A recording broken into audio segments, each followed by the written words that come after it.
Une des questions qui nous est régulièrement posée par les journalistes, les militants ou les citoyens est « Ok, le RIC constituant, c'est une mesure importante, essentielle pour la démocratie, mais la justice fiscale, c'est un enjeu central. Qu'est-ce que vous proposez pour la justice fiscale ?»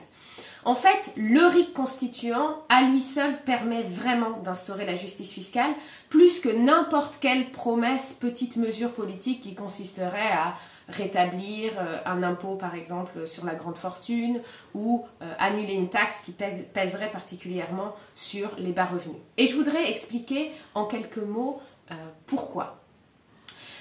Notre système fiscal se caractérise par une formule qui est bien connue des économistes et qui consiste en des bénéfices concentrés et des coûts diffus. En un mot, vous êtes un politique, vous êtes approché par un lobby organisé assez puissant qui vous soutient politiquement en échange d'un petit cadeau, d'une petite ristourne fiscale, c'est-à-dire un allègement d'impôts pour un gros lobby, et l'ensemble des citoyens va payer cet allègement d'impôts.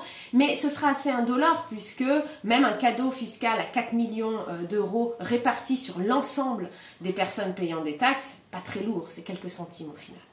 Ces niches fiscales, elles ont la vie très très dure avec le RIC constituant. Pourquoi ? Parce qu'à chaque fois que les citoyens peuvent à chaque fois voter pour les annuler, mais surtout les responsables politiques sont plus transparents sur les politiques fiscales qu'ils mettent en place et doivent à chaque fois convaincre la majorité qu'on est dans une mesure fiscale qui bénéficie à tous et qui est importante pour la justice fiscale dans notre pays.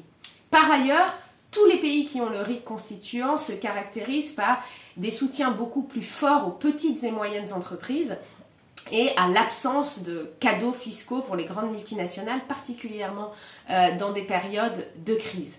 Le RIC constituant est vraiment l'outil qui permet que les politiques fiscales soient plus justes et qu'on ait vraiment une politique fiscale qui corresponde, qui permette de faire des transferts plus importants des plus riches aux plus pauvres et d'avoir une politique plus équitable en matière fiscale. Donc il suffit vraiment, la mesure prioritaire, c'est le RIC constituant si on se soucie aujourd'hui de justice fiscale dans notre pays.